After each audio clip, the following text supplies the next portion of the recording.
I'll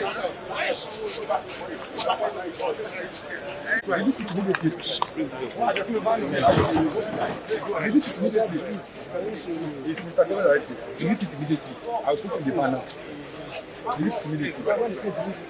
you Madam Tagana again? I don't wish you.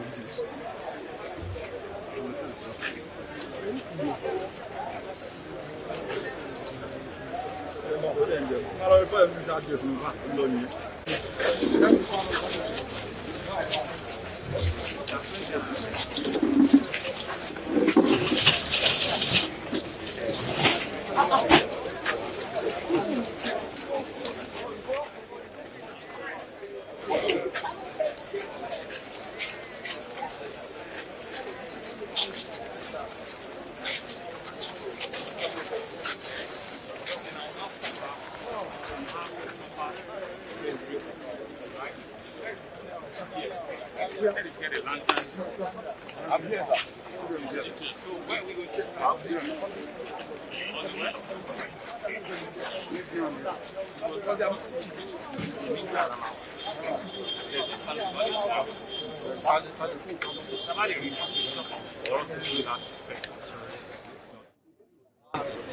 necessary.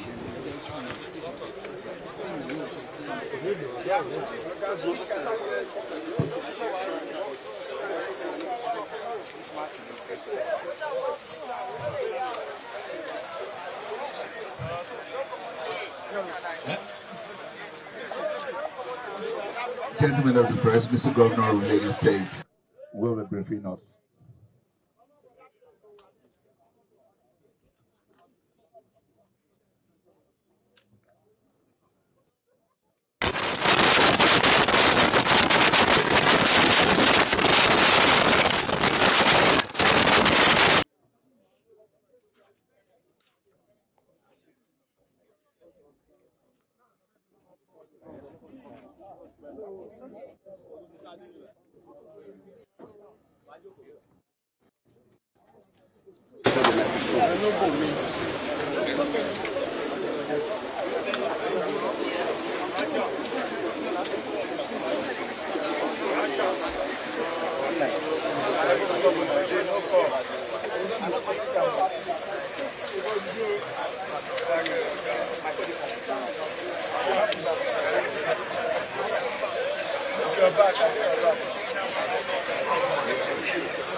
Red light, red cap.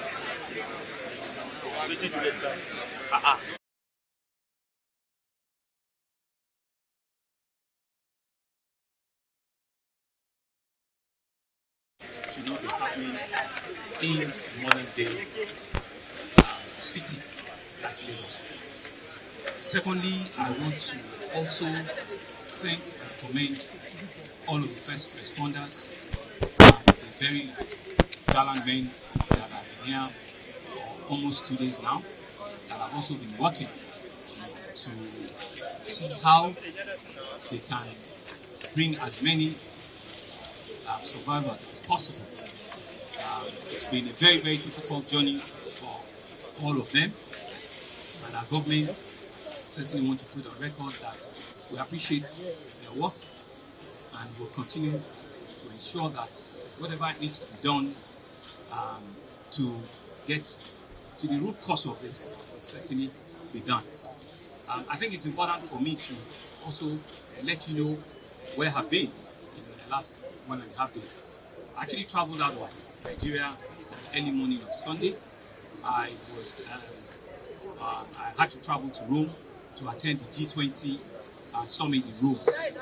There's a side conference by the European Commission for Africa and Asia that was invited to a speaking engagement. And so we had the engagement throughout Sunday night and also on Monday. Unfortunately, I was actually on the rostrum speaking on Monday when I got a call of what had happened here in Lagos, right? And I had to turn back because I was also due to go to the COP26 climate change conference, where I also have a speaking engagement, or had to terminate and truncate that to make a turnaround back to Lagos. And so what had happened since I came, I was on site last night, straight from the airport, and I was here for over 2 hours. Right. Of course, active rescue operations were ongoing, still live, and I encourage all the men that were working. Some of them are indeed for the past 12 hours before then, right? And we had to create a clear chain control and command, which is why you have some of the canopies that are out there, and to have a clear process where families, press, and general public could get answers to questions that they might have, and we all can indeed from this moving forward.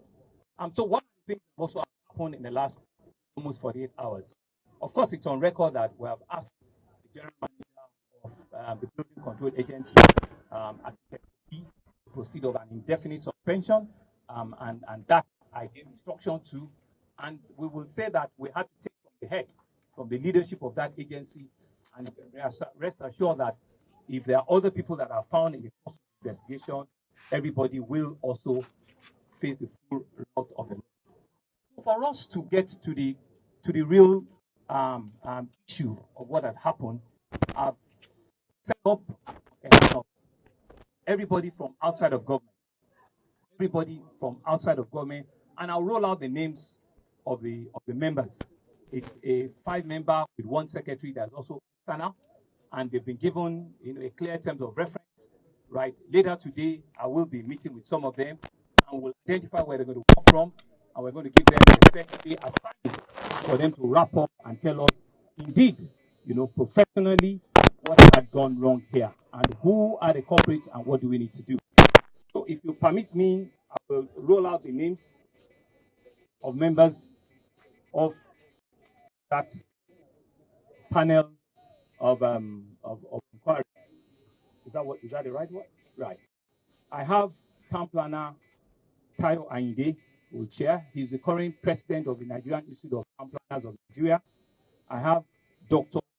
Akintilo Idris Adeleke. He's one of the foremost structural engineers in the country. He's the best in class as a structural engineer. I have architect Yinka Ogudairu. He's a partner with one of the leading architectural firms in the country. They have done several developments like this. I have builder Godfrey O. Godfrey. He's also been identified as one of the foremost builders in the country and was recommended by the Nigerian Institute of Builders. And I have Mrs. Bumi Ibrahim. She's a lawyer, and she's also a property player who understands and knows from a legal perspective what should be the remits, of government and also a developer of this magnitude. To be the secretary of this panel, it's a gentleman called Mr. Ekundayo Onojobi, who is also a lawyer and works with a private law firm. I decided not to mention their individual companies, so that we can preserve the identity of their companies, but they have all been highly recommended as people of impeccable integrity and professionals in their own right, and you can see the mix of the profession there. There's a town planner, there's a structural engineer, there's an architect, there's a builder, and there are 2 lawyers. One is a secretary, and one sits as member of the panel. I'll be signing an executive order in another 1 hour to give legal backing to their composition so that they can start work immediately and turn out a report not later than 30 days. So that's for that. The other thing that we have that we've also set up here is we've set up, a very strong impact-driven medical base. Unfortunately, what we've seen in the last 48 hours is that we do not have the manifest of everybody that was on site, which is what's called now, which is against the law. On a daily basis, you're meant to have a manifest of everybody that is working in the construction. So there is no manifest, right? And unfortunately, too, it's also been very difficult for us to identify or for anybody to come forward as maybe a project manager or a staff of the developer and the contractor. So we've also been working without having full information as into what is the modus operandi of the company. So that's why we do not know what numbers we're dealing with or what the makes are and what they're doing there. It's still completely in dark. We don't know. But what we do know as we speak now is that we've been able to rescue 9 individuals, right? 6 of them are still in hospital at the General Hospital in Lagos. So we have all their names, their telephone number, their pictures, we have everything. And 3 that have been discharged for minor injuries, right? And so that's what we have today. But unfortunately, we have 21 confirmed mortality, meaning people that have been taken out from the site that have been taken to the morgue, 21 of them. But what is the process? So we have a desk that has been set up here where we want family members. Like I said, we do not have a manifest. Anybody that is missing, that you think you must have assumed that maybe came here to work or is a worker here, you will take down the name of the person. If you have a photograph of the person, it will be very useful, right? We will also want your own name and contact, of who is presenting. We do not want more than 1 or 2 family members. We do not want 6, 7 members from the same person to confuse us and say that we are here for 1 person and 7 people are crowding us. Nominate who is with 1 person or 2 at max that they can give our detail. We can have your numbers, your telephone number, and a picture, if you have one, of your family member that you are indeed looking for. And we've designed a form, for that. We've designed a form that will be given to them, and they can fill the form right away here. And there's also been a website that has also been designed, for this, which is help at lagosmind.org. And once you go on the desk, they can give you to. So for missing form is lagosmind.org/help. Let me repeat again. Missing person web is lagosmind.org/help. But there's an email that is help@lagosmind.org. These are all social media mails that we can use or search. And we also have a psychosocial support call, which is 090-9000-6463. 090-9000-6463. This is a psychosocial support call for people that might need psychosocial counseling or additional information as into what the plan is. So what we have currently now, we're still conducting what we call a search and rescue mission. The site is still a live site.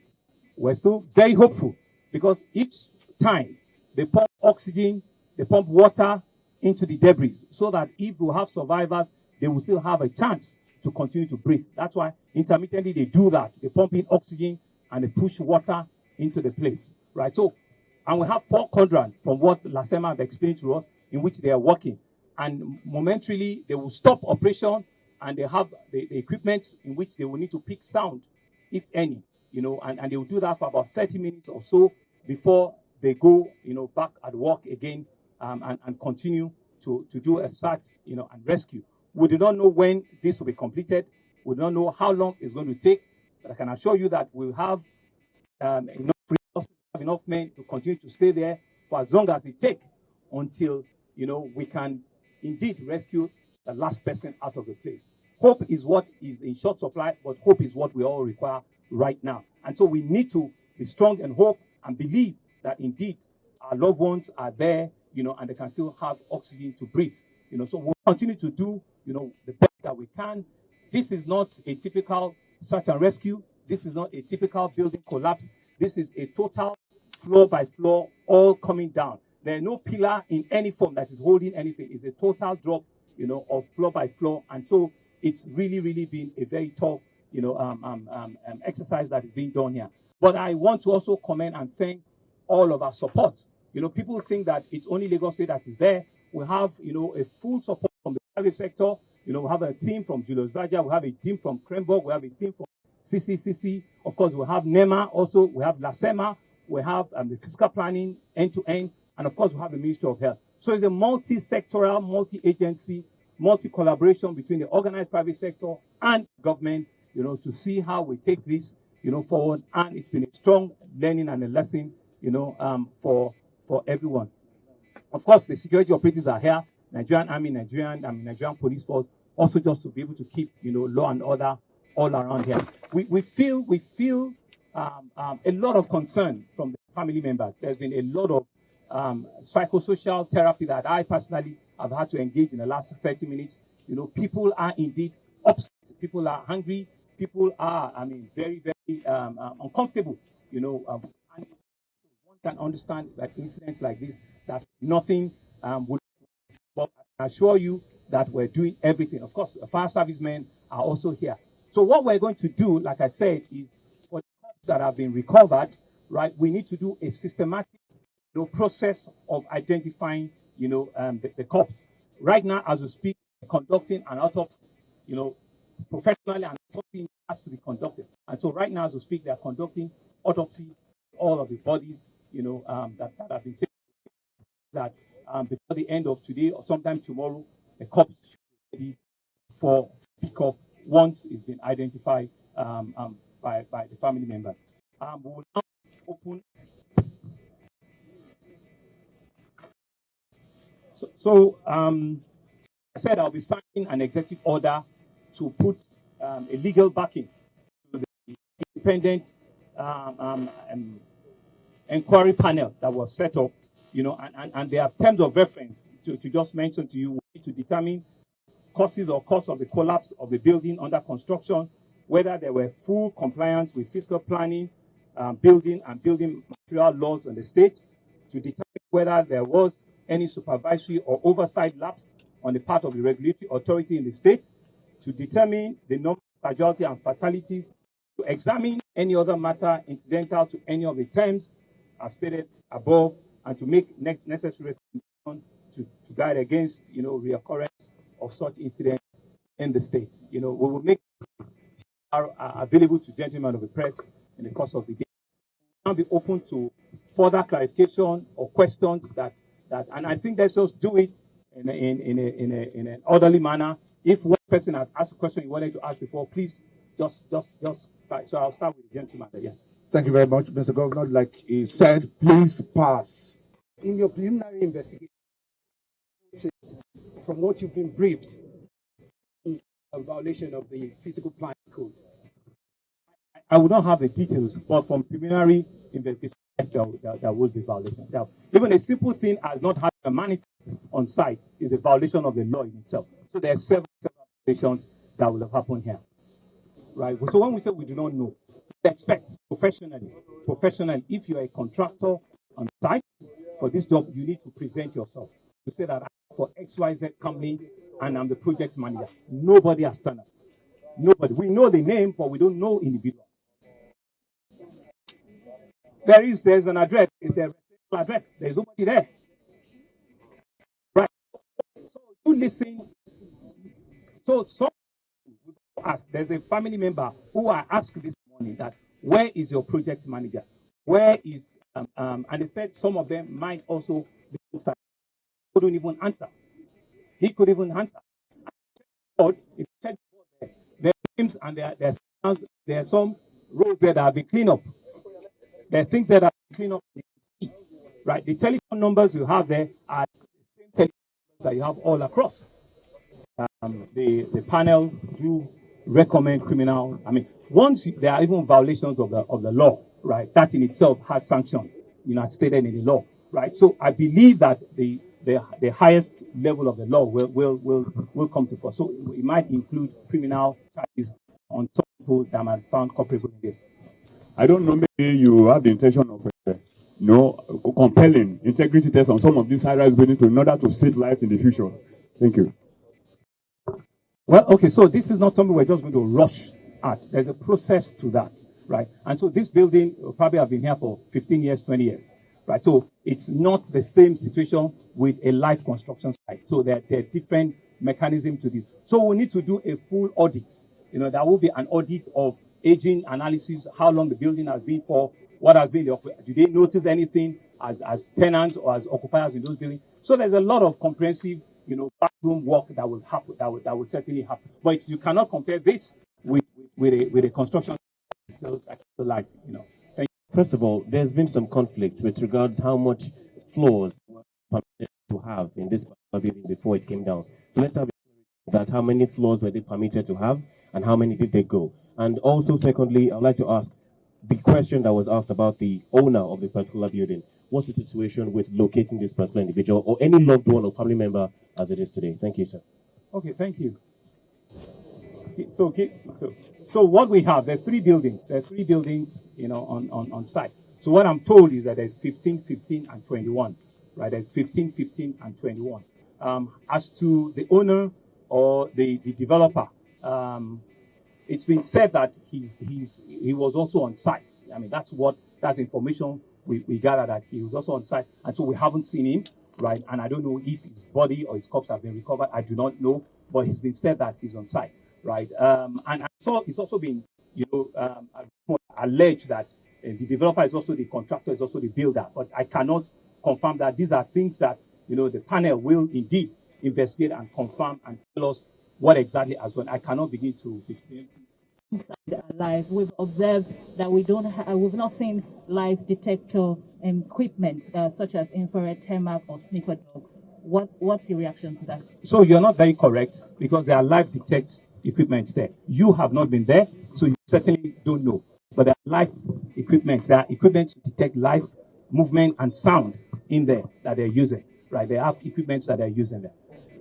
Well, okay. So interestingly, I also listened to your review this morning, and I think your reporting was also very wrong. Because you also took a view. They're also not there, because I saw your live reporting this morning, and I want to advise that indeed, when we do not have information, don't let's be speculative. No, she from TVC. Don't let's be speculative, right? So the machines will have there. Some are reserves, some are spares. There's only 4 quadrants that they're working on. So what it means is that at maximum, there are 4 machines that are working at the same time. All the others that have there are spares. They can run out of diesel, or there could be machine fault, or whatever it is. Last night here, I saw them changing the blades of some of the equipment that they were using. So they will get tired at some point in time, and they will be changed. So it's a backup upon a backup upon a backup. That's what you have here. Many construction sites in Lagos are lacking safety protocols. What is the state doing to ensure safety for construction workers? So there will be a comprehensive review. I've actually asked last night for the Ministry of Physical Planning to give me a detailed list of all buildings that are 5 floors and above. All buildings that are 5 floors and above that are under construction in Lagos. I've asked for that list this last night, and I hope they will give it to me today. These are going to be some of the due diligence that we're going to conduct with the private sector. We're probably going to be working with a professional institute so that we can very quickly go around all of these places and see if we can do, integrity test, and see if we can do non-destructive tests, So I've asked for, a list of all where they are, state they are, in the whole of Lagos that is under construction, that has gotten approval, from us. Well, I know that there were people that were rescued yesterday morning. So I would not know in specific if that lady that you talked about is part of the people that were rescued. I would not know, but I know that there were people that were rescued alive yesterday morning or midday or thereabout. But like I said, it's still a very difficult, very long, tedious, ongoing process. So you can hear that the entire machines have stopped now, right? And it's because we're doing the sound search. It's because we're meaning to hear and use the equipment they have, right, to feel or to hear if there's anything, if there's anybody, right, that we could pick up any sort of sound at all, and they'll probably now be able to go to that specific location, and that's what is probably going on even as we speak here right now. I just want to confirm, what would be the state of this property once this rescue operation is done? Would it be confiscated by the Lagos State government? That's the first one. Then secondly, the missing persons hub and the social support call, is it just for victims of these? Thank you. So the second question first, it will be for this victim, so that we don't crowd, and have conflicting, reporting. So it's really for this process, for this operation, right? And your first question is around what will happen to this. There's a law. There's an existing law around building collapse. There's an existing law around fatality on building site. I'm sure, the law will take its course on that. There's a law, right? Thank you very much. Now, the family members, Mr. Governor, would like to address you. Utmost respect, sir. My name is Jude Ogochukwu, and my brother is in there. He's an engineer, just about a month ago. What we need is early closure. The deputy governor was here yesterday. He spoke with us, and he said to go to IBH and Marina. I went yesterday. I was there today again, but it has been terrible there, sir. They refuse us to see the. They refuse us to have early closure. We need to know early. This thing you are seeing, it will take probably 2 weeks to get this thing done. We are in pain. We are in serious pain. Thank you very much. We need early closure. So what I'm going to do, I honestly, sincerely do empathize and sympathize with. So what I'm going to also read out is at least we know the names, so we can, we can out those names, right? And we can, we can make sense, out of that right away. But regarding access, so officially there has to be an autopsy, and like I said, they're conducting that. We hope that they will conclude that later, and believe that we not just want to show picture to everyone. It's not professional. It's not what we do, right? So that's why we need to have a clear manifest of the family members and who will take to the morgue tomorrow to identify, the corpse that we have, so that the closure will be quick and fast, like you did observe. So people have that as the rest. Gentleman Oduton Timileyin is 26-year-old. Called Ahmed Kenleku is a 19-year-old male. He's from Cotonou. There's another gentleman called Sunday Monday. He's 21 years old. He had a left fracture, laceration. There's another gentleman called Adeniran Mayowa. He's a 37-year-old. He had some hip injury. There's a gentleman, Shola Bade Nuruddin. He's 33 years old. He has injury in the pelvic. There's another gentleman called Waliu Latif. He's 32-year-old, and he has right. So the three others, like I said, they've also been discharged, and they've gone home. But these 6 are still, within the general hospital under care. Good afternoon, Mr. Governor.